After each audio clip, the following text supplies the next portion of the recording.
ಆಗಲಿಲ್ಲ. ಒಟ್ಟಾರೆ ಬಡತನವೆಂಬುದು ಬಡವರ ಬೆನ್ನು ಹತ್ತಿ ಒಟ್ಟಾರೆ ಬಡತನವೆಂಬುದು ಕಷ್ಟ ನಷ್ಟಗಳ ಸಾಗರವಿದ್ದಂತೆ ಅದನ್ನು ದಾಟಿ ದಡ ಮುಟ್ಟುವ ಬಡವನೇ ಭಾಗ್ಯಶಾಲಿ.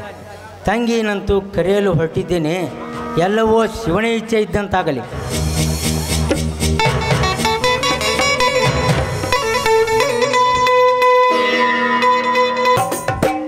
ದೇವ ಜಗದ ರಕ್ಷಕ, ಎಲ್ಲರನ್ನು ರಕ್ಷಣೆ ಮಾಡೋ ಭಾರ ನಿಲ್ಲದೇ ಇದೆಯಪ್ಪ. ಆದರೆ ನೀತಿವಂತರು ಧರ್ಮವನ್ನು ಬಿಟ್ಟು ನಡೆಯುವಾಗ ಅವರ ಪರದೆಯನ್ನು ಪ್ರತಿಯೊಂದು ಕೆಟ್ಟ ವಿಚಾರವನ್ನು ತಕ್ಕನೆಂತೆ ತೂಗಿ ಧರ್ಮದ ಕೊಳ್ಳಲ್ಲಿ ಹಾಕೋ ಭಾರ ನಿನ್ನದೇ ಆಗಿದೆ ಅಲ್ಲವೇ? ನಾನು ಯಾವ ತಪ್ಪು ಮಾಡ್ದೆ ಅಂತ ತಿಳ್ಕೊಂಡು ನನಗೆ ಈ ರೀತಿ ಶಿಕ್ಷೆ ಕೊಟ್ಟು ಅನುಭವಿಸಲು ಹಚ್ಚಿದ್ದೀಯ. ನನಗೋಸ್ಕರ ನನ್ನ ಮೈದುನ ಅಣ್ಣನ ಜೊತೆ ಹೊಡೆದಾಡಿ ಮನೆ ಬಿಟ್ಟೇ ಹೋಗಿದ್ದಾನೆ. ಎಲ್ಲೇ ಇರಲಿ, ಹೇಗೆ ಇರಲಿ, ಅವಳ ಮೇಲೆ ನಿನ್ನ ಕೃಪಾ ಆಶೀರ್ವಾದ ಸದಾಕಾಲ ಇರಲಿ ದೇವ, ಸದಾಕಾಲ ಇರಲಿ.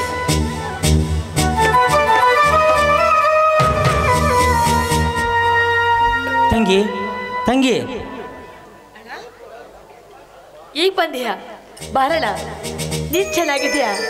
ಅಪ್ಪ ಚೆನ್ನಾಗಿದ್ದಾರಲ್ಲ? ಅಪ್ಪನ ವಿಷಯ ನಂತರ ಹೇಳುತ್ತೇನಮ್ಮ. ನೀನೇಕೆ ಕಣ್ಣೀರು ಒರೆಸುತ್ತಾ ಕುಳಿತಿರುವೆ? ಹಾಗೇನಿಲ್ಲಣ್ಣ, ಸುಮ್ಮನೆ ಇರಲಿ. ಅಪ್ಪ ಚೆನ್ನಾಗಿದ್ದಾರೆ ತಾನೇ? ಅಪ್ಪನ ವಿಷಯ ನಂತರ ಹೇಳುತ್ತೇನಮ್ಮ. ನೀನೇಕೆ ಕಣ್ಣೀರು ಒರೆಸುತ್ತಾ ಕುಳಿತಿರುವೆ? ಅಣ್ಣ ಯಾಕಮ್ಮ ಮಾತನಾಡುವುದಿಲ್ಲೇನಮ್ಮ? ಈ ನಿನ್ನ ಕಣ್ಣೀರಿಗೆ ಕಾರಣವೇನು ಎಂದು ಹೇಳುವುದಿಲ್ಲೇನಮ್ಮ ಈ ನಿನ್ನ ಅಣ್ಣನ ಮುಂದೆ? ಏಕಮ್ಮ, ಇಷ್ಟು ದಿನದಲ್ಲಿ ಒಮ್ಮೆ ಆದರೂ ಕರೆಯಲಿಕ್ಕೆ ಬಾರದವರು ಇಂದು ಬಂದಿರಬೇಕೆಂದು ನಮ್ಮ ಮೇಲೆ ಸಿಟ್ಟಾಗಿದೆಯೇನಮ್ಮ? ಹಾಗಿದ್ದರೆ ಹೇಳಿಬಿಡು, ಬಂದ ದಾರಿಗೆ ಸುಂಕವಿಲ್ಲ ಎಂದು ತಿಳಿದುಕೊಂಡು ಮರಳಿ ಹೋಗಿಬಿಡುತ್ತೇನೆ. ಅಣ್ಣ ದಯವಿಟ್ಟು ತಪ್ಪು ತಿಳ್ಕೊಬೇಡಣ್ಣ. ಇದು ನಿನ್ನ ತಂಗಿಗೆ ಬಂದೊದಗಿದ ಆಪತ್ತಣ್ಣ, ಆಪತ್ತು. ಏನಮ್ಮ, ನಿನಗೆ ಇಂಥ ಆಪತ್ತು ಬಂದೊದಗಿದೆಯಾ? ಹೌದಣ್ಣ, ಹೇಳ್ತೀನಿ. ನಿಮ್ಮ ಅವನವರೀಗ ಮತ್ತೊಬ್ಬಳನ್ನು ಮದುವೆ ಮಾಡಿಕೊಂಡು ಈ ಮನೆಗೆ ಸೊಸೆಯನ್ನಾಗಿ ತಂದಿದ್ದಾರೆ. ಈ ಮನೆಯಲ್ಲಿ ಮೂಕ ಹಕ್ಕಿಯಂತೆ ಅದೇನು ನಡೆಯುತ್ತೆ ನೋಡಿಕೊಂಡು ಸುಮ್ಮನೆ ಬೀಳಬೇಕಾಗಿದ್ದು ನಿನ್ನ ತಂಗಿಯ ಕರ್ತವ್ಯ ಆಗಿದೆ, ನಾ ಕರ್ತವ್ಯ ಆಗಿದೆ. ಎಲ್ಲ ಅಧಿಕಾರವನ್ನು ಬಂದವಳ ಕೈಯಲ್ಲಿ ಕೊಟ್ಟು ಮನೆ ಹಾಳಾಗಿದ್ದ ಕಡೆಯಾಗಿ ನೋಡ್ತಾ ಇದ್ದಾರೆ ನಿಮ್ಮ ಮಾವನವರು ನನ್ನನ್ನು. ಇದನ್ನೆಲ್ಲ ಸಹಿಸಿಕೊಳ್ಳಕ್ಕಾಗದೆ ಅವರ ತಮ್ಮ ಅಣ್ಣನ ಜೊತೆ ಹೊಡೆದಾಡಿ ಮನೆ ಬಿಟ್ಟು ಹೋಗಿದ್ದಾನಲ್ಲ. ಹೀಗಿರುವಾಗ ಯಾರು ಇಲ್ಲದ ಅನಾಥಲಾಗಿದೆ ನನ್ನ ಜೀವನ. ಅಯ್ಯೋ ವಿಧಿ, ಇಲ್ಲಿಯೂ ನಿನ್ನ ದುರಾಕ್ರಮದ ಕೈ ಚಳಕವನ್ನು ನಡೆಸಿದೆಯಾ? ಅತ್ತ ತಂದೆಯವರು ನಿಸಕ್ತರಾಗಿ ಹಾಸಿಗೆ ಹಿಡಿದು ಮಗಳ ಮುಖ ನೋಡಬೇಕೆಂಬ ಆಸೆಯಲ್ಲಿರುವರೆಂದು ತಂಗಿಯನ್ನು ಕರೆಯಲು ಬಂದೆ. ಆದರೆ ತಂಗಿಯ ಸ್ಥಿತಿ ಹೀಗಾಗಬೇಕೆ? ಛೇ, ಬೇಡ ದೇವರೇ. ಭೂಮಿಯ ಮೇಲೆ ಬಡವರನ್ನು ಹುಟ್ಟಿಸಿದರು ಈ ರೀತಿ ಬಡವರಿಗೆ ವಿಧಿಯಾಟ ದುರಂತತೆಯ ಬಿಸಿನೀರಿನ ಬರೆಯನ್ನು ಎಳೆಯಬೇಡ ತಂದೆ.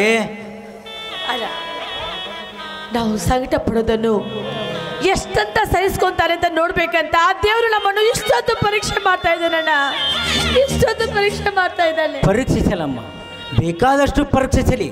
ನಾಳೆ ಬರುವ ಕಷ್ಟ ನಮಗೆ ಹಿಂದೆ ಬರುವ ಕಷ್ಟ ನಮಗೀಗಲೇ ಬರಲಿ. ಬರುವುದೆಲ್ಲ ಬರಲೇಬೇಕಲ್ಲ, ಬೇಡವೆಂದರೆ ಅವೇನಾದರೂ ಬಿಡುವೇನಮ್ಮ. ಬರುವುದೆಲ್ಲ ಬರಲಿ, ಶ್ರೀ ಕಲ್ಮೇಶ್ವರನ ಕೃಪೆ ಹೊಂದಿರಲಿ. ಅವನ ನಾಮಸ್ಮರಣೆಯೊಂದಿಗೆ ಅವನ ಪಾದವನ್ನು ನಂಬಿಕೊಂಡು ಹೋಗೋದೇ ನಮ್ಮ ಕೆಲಸ. ತಂಗಿ, ಮಾವನವ್ರನ್ನು ಕೇಳಿ ನಿನ್ನನ್ನು ಹಿಂದೆ ಕರೆದುಕೊಂಡು ಹೋಗುತ್ತೇನೆ. ಅಣ್ಣ ಬೇಡಣ್ಣ, ದಯವಿಟ್ಟು ಆ ಕೆಲಸ ಮಾಡಬೇಡ. ಯಾಕೆಂದರೆ ಮೊದಲೇ ಅವರ ಮನಸ್ಸು ಸರಿಯಿಲ್ಲ. ಇಂಥ ಸಮಯದಲ್ಲಿ ಏನಾದರೂ ಕೇಳಿದೆ ಮತ್ತೇನಾದರೂ ಮಾತಾಡಿ ಇಲ್ಲದಿಲ್ಲದ ರಗಳೇ ಆಗಿಬಿಡುತ್ತೆ. ಅಣ್ಣ, ಏನು ಅಪರೂಪಕ್ಕೆ ಮನೆಗೆ ಬಂದಿದ್ದೀಯಾ? ನಿನ್ನೆ ನಿಮ್ಮ ತಂಗಿಗೆ ರಾತ್ರಿ ಊಟ ಮಾಡೋದಕ್ಕೆ ಅನ್ನವನ್ನು ಕೊಟ್ಟಿದ್ದಾರೆ. ಅದೇ ಅನ್ನವನ್ನು ನೀನು ಊಟ ಮಾಡುವೆಂತೆ. ಕೈಕಾಲು ಮುಖ ತೊಳ್ಕೊಂಡು ಒಳಗಡೆ ಬಾರಣ್ಣ. ತಂಗಿ, ನಿನ್ನ ಕೈಯಾರೆ ಮಾಡಿದ ಅನ್ನವನ್ನು ಅವರು ಕೊಟ್ಟ ಮೇಲೆ ಊಟ ಮಾಡಬೇಕೆ? ಛೇ, ಇದೆಂಥ ದುರವ್ಯವಸ್ಥೆ ತಂಗಿ. ಯಾರೇನು ಮಾಡೋದಣ್ಣ, ಇದು ನಮ್ಮ ಪ್ರಾರಬ್ಧ ಕರ್ಮ ಅಂತ ನಾವು ಅನುಭವಿಸ್ಬೇಕು. ಬಾರದು ಬಪ್ಪದು ತಪ್ಪದು. ನಮ್ಮ ಹಣೆಯ ಬಲದಲ್ಲಿ ಆ ಬ್ರಹ್ಮ ವಿಧಿ ಲಿಖಿತ ಹೇಗಿದೆ ಅಂತ ಯಾರಿಗನ್ನ ಗೊತ್ತಿದೆ.